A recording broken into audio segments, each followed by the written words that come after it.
Hi everyone, and welcome to my kitchen on this November day. And you know what? November for me is soup month, and making that comfort food that satisfies the soul and the heart and the mind. So today I am making pumpkin soup. So come on into my kitchen and see how I put this rather simple soup together. Okay, so here are my ingredients that I'm using today. I have a butternut squash, about a cup and a half of canned pumpkin, not pie filler, pure pumpkin. I have some onion powder, salt and pepper, and a little bit of cayenne pepper. I have cinnamon, chicken stock or vegetable stock, a pear or an apple. I am using carnation evaporated milk. You can use whole milk, 1% milk, or no milk. Of course, I have grated garlic or minced garlic. I use my zester. I have about 3 or 4 cloves of garlic. And of course, my stock pot and a hand blender. When you make soup, you can use any alternatives. Instead of a pear, maybe use an apple. Instead of cinnamon, maybe nutmeg. It's up to you. My husband's stomach is irritated by whole onions, so I'm using just onion powder. It's not as harsh on his stomach, but if you want to saute onion and celery, go ahead. But this is basically what I do.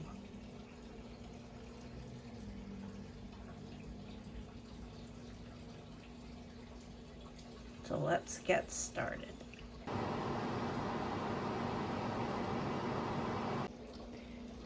As you saw, I microwaved my squash. I found that that's the easiest for me. So all I do is wash the whole squash. I poke it with all around the edge with a knife.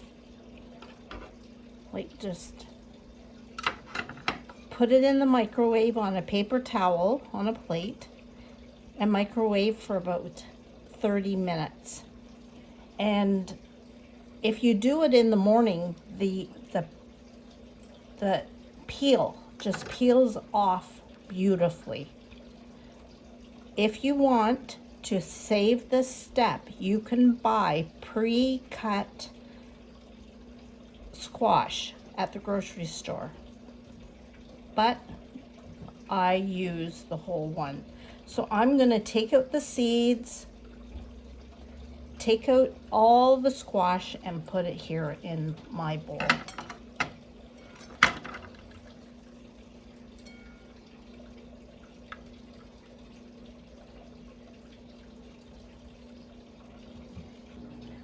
All right. So in my pot, I'm going to put my squash, the pumpkin. I just find that the pumpkin just gives a different depth of flavor. Soup is not complicated. It's just blending all the flavors together. Now I'm going to add my garlic.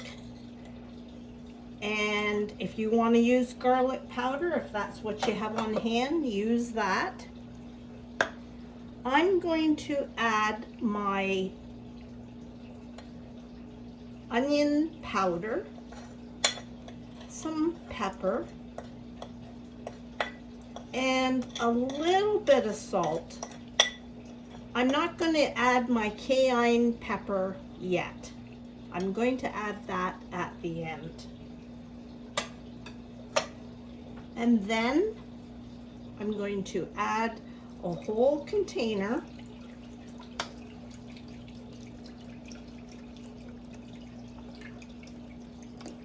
of stock, chicken or vegetable stock. And I'm going to turn my oven on, and I'm just going to simmer all those flavors together. This is going to sit on low. I want all that garlic, all my spices, the potato and the squash to blend all together slowly. That's what brings the depth of flavor to soup. So I'm just gonna put a lid on this and do some other things and then come back to this. Okay, so my base of the soup has been simmering here, blending all the flavors together, and you can see it's quite thick. Now at this, right now, I'm going to add my pear or apple, whatever you want. And I am going to add just a 1/4 cup of maple syrup. We want these flavors just to be balanced. Now I'm just going to keep this on low just till those pears soften just a little bit. Alright, so I've added my pear and that little bit of maple syrup. You could add brown sugar if you wanted, or eliminate that little bit of sweetness, but I just find that it just balances the flavor a little bit. Now this hand blender is so good. I use it all the time for gravies and sauces, but especially to cream soup. So I'm going to just smooth out the pear and blend it all together. I'm going to turn off the sound so you don't have to listen to this whizzer. It's kind of noisy.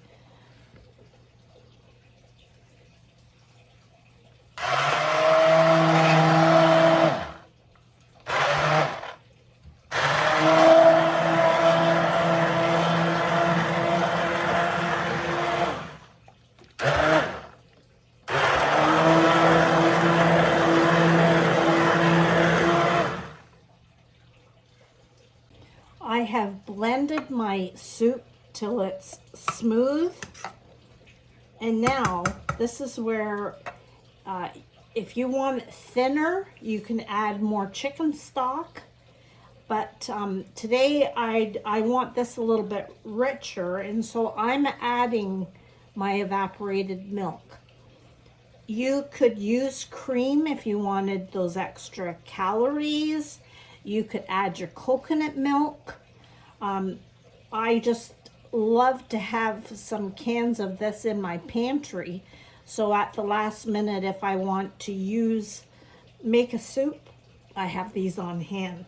So I'm going to add a whole can of, you know, what happens as this, I'm using the whole can. Soup is so forgiving. You can adjust it to your flavors. And that makes a rich, creamy soup. Now I'm going to taste this and see if it needs any added flavor at all. Now remember too, when you're using your blender, this is hot, so it splats. Be very careful. So I'm going to give this a try.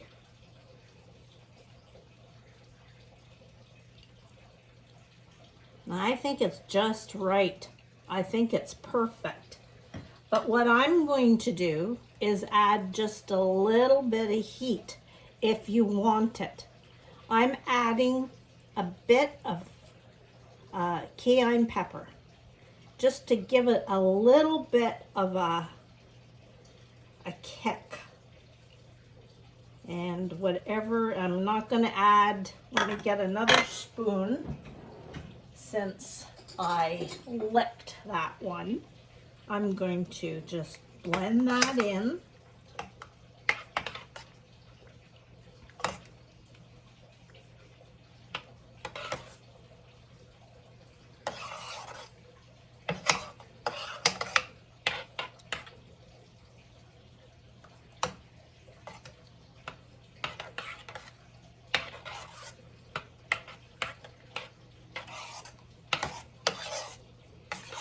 Okay, I'm going to give this a try again.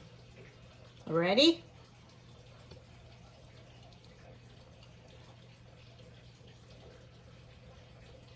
Cayenne pepper, these flavors have all been layered. So cayenne pepper, sometimes when you eat it, you don't feel the sensation till a few minutes later in your throat. I'm going to add just a touch more. And like I say, you don't have to do that. You could add, I guess, some curry or some more black pepper. So I'm just going to let that, I'm going to stir that in, blend it, or stir it in, and then we're going to serve some nice squash soup. So I hope you enjoyed that video, and I hope it spurs you on to give this simple soup a try. I did garnish it with a little bit of cinnamon and some pumpkin seeds. You can put a little bit of topping of crumbled cooked bacon. That tastes yummy. And I will also serve this with some nice no-knead crusty bread.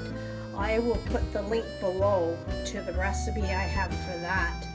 But oh, so good. So comforting, so easy. Let me know if you give it a try. Stay cozy till we meet again.